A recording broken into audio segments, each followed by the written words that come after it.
ब्रिजभूषण सिंह और बाबा रामदेव के बीच कोई लड़ाई नहीं है और जो पांतांजलि के नाम का दुरुपयोग हो रहा है उसके लिए खड़े। रामदेव जी के प्रकरण में जेल भेजती है तो मैं नंदनी नगर की धरती से खड़ा होकर के बोल रहा हूं, मैं जेल चला जाऊंगा लेकिन जमानत नहीं कराऊंगा। ये बाबा रामदेव या उनके चेले दुनिया को धमकावे, हमको ना धमकावे। जनता जो मुझे बना रही है सांसद विधायक, तो मैं रामदेव की कृपा पर नहीं बन रहा।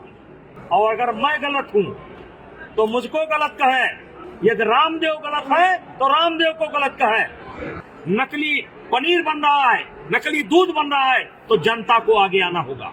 इन्हें छोड़ा किसको है? डॉक्टरों ने नहीं छोड़ा, एलोपैथिक पद्धति को नहीं छोड़ा। कतर ने पांतांजलि के आयात को रोका, थाईलैंड में पतंजलि के सामान पर लगाया बैन। पहले कहते थे मैगी और फूड खाने से गंभीर बीमारी होती है, फिर खुद ही वही बेचने लगे। ये जिम्मा मैं देश के संतों को देता हूँ। ये जो खाद्य पदार्थ है इनके, ये तो बैन होने योग्य है। जनता जगाने में लगे हैं, जनता बंद कर दे, उनका काम अपने आप समाप्त हो जाएगा। अगर घी उनका नकली है, जनता खाना बंद कर दे, असली है खूब खाए। बाबा रामदेव के नकली घी का और महर्षि पांतांजलि के नाम के दुरुपयोग का वो बात लगता है थोड़ी आगे बढ़ गई, और इसीलिए बाबा जी के तरफ से हमें एक नोटिस आया। नोटिस ये है कि 3 दिन के अंदर मैं विज्ञापन के माध्यम से, मीडिया के माध्यम से या जो भी माध्यम होते हैं उनसे माफी मांगू और मैं खेद व्यक्त करूं, नहीं तो वो मेरे खिलाफ मानहानि का मुकदमा करें। हम आपसे ये कहना चाहते हैं कि यहाँ ब्रिजभूषण सिंह और बाबा रामदेव के बीच कोई लड़ाई नहीं है। ब्रिजभूषण सिंह खड़े हैं किसान हित में, देश के किसानों के हित में ब्रिजभूषण सिंह खड़े हैं। और जो पांतांजलि के नाम का दुरुपयोग हो रहा है उसके लिए खड़े हैं। हमारी कोई व्यक्तिगत स्पर्धा उनसे नहीं, और इसीलिए किसान हित में, देश हित में, धर्म के हित में, संत महात्माओं के हित में अगर मुझे जेल भी जाना पड़े तो मैं जिंदगी भर जेल में रहने को तैयार हूं, मैं जमानत नहीं कराऊंगा। अगर कोई कोर्ट मुझको रामदेव जी के प्रकरण में जेल भेजती है तो मैं नंदनी नगर की धरती से खड़ा होकर के बोल रहा हूं, मैं जेल चला जाऊंगा लेकिन जमानत नहीं कराऊंगा। मुझे देश की अदालत पर भरोसा है, संविधान पर भरोसा है, तो इसलिए बाबा रामदेव या उनके चेले दुनिया को धमकावे, हमको ना धमकावे। हम देश हित में, समाज हित में कुछ भी कर सकते हैं।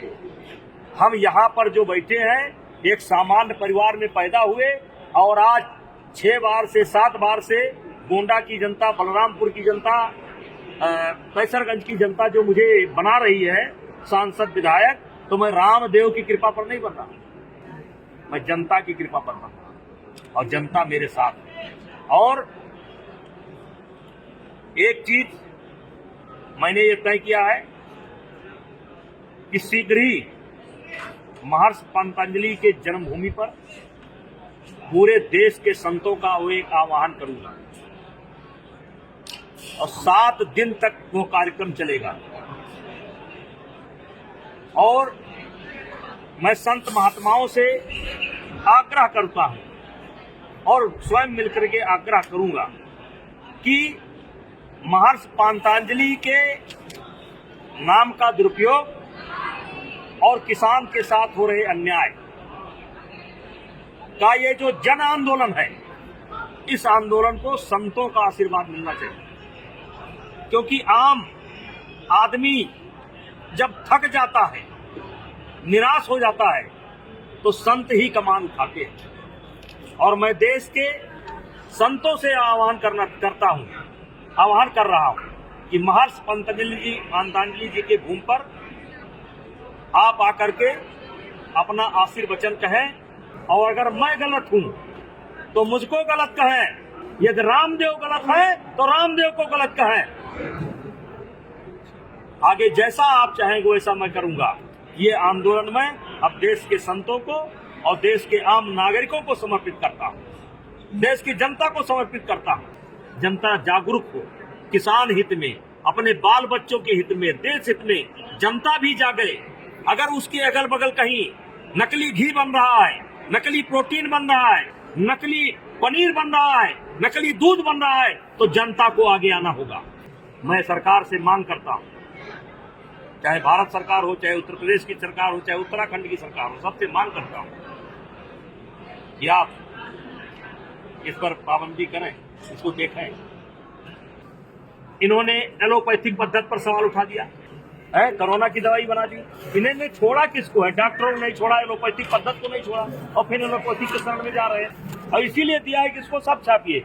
सेना में पतंजलि के उत्पाद पर बैन, कतर ने पतंजलि के आयात को रोका, थाईलैंड में पतंजलि के सामान पर लगाया बैन, सिंगापुर में पतंजलि के सामानों पर लगा बैन। नाक में सरसों का तेल डालो, कोरोना से दूरी। फिर बनाया कोरोनिल, फिर बनाया मैगी। पहले कहते थे मैगी और फूड खाने से गंभीर बीमारी होती है, फिर खुद ही वही बेचने लगे। ये ज्यादातर जैसे बिस्कुट वगैरह, शहद वगैरह, ये तमाम सामान ये केवल मतलब जिसको क्या कहते हैं, मार्केटिंग नहीं, जजिया कर कह लीजिए, जैसे जजिया कर कह लीजिए। अब इनका इतना बड़ा नाम हो गया है कि आपको सामान बेचना है, आप इनका मुहर लगवा लीजिए और आमदनी का बहुत बड़ा भाग ये ले लेंगे, तो इसी को तो जजिया कर कहते हैं। नहीं, मैं जो है देखिए, मेरा कोई विरोध नहीं है। मैं महर्षि पतंजलि का वो सदुपयोग कर रहे हैं या दुरुपयोग कर रहे हैं, ये जिम्मा मैं देश के संतों को देता हूँ। लेकिन इनके जो भी उत्पाद है, विशेष करके ये जो खाद्य पदार्थ है इनके, ये तो बैन होने योग्य हैं, और या जांच करा लिया जाए तो खाने योग्य है। और अभी भारत सरकार, सारी सरकार कार्रवाई कर रही है, इसमें मैंने डिटेल दिया है, क्योंकि समय कम है इसलिए मैं आपको कहाँ तक बताऊं। अभी सेना ने भी प्रतिबंध लगाया है, इनके ऊपर 75 करोड़ का जुर्माना भी लगा है। ये बहुत बातें हैं, फिर क्या कर बताया मुझे। अब इनके गुरु थे राजीव दीक्षित, उनके पता ही नहीं कहाँ चले गए बेचारे। जी वही राजीव दीक्षित। हाँ, राजीव दीक्षित का पता नहीं, शंकर देव का पता नहीं। कितना करोड़ मुकदमा लंबित है अदालतों में, उसका फैसला हो ही नहीं पा रहा है। हमें कहाँ फुर्सत है? हम तो जनता जगाने में लगे हैं। जनता बंद कर दे, उनका काम अपने आप समाप्त हो जाएगा। अगर घी उनका नकली है, जनता खाना बंद कर दे, असली है खूब खाए। मंजन उनका अच्छा है तो लगाओ, हमको क्या दिक्कत है? हमारा तो दांत खराब हुआ, मुझको 50 लोग कम से कम मिले, एक बहुत बड़े संत मिले, उन्होंने कहा खराब हो गया मेरा दांत।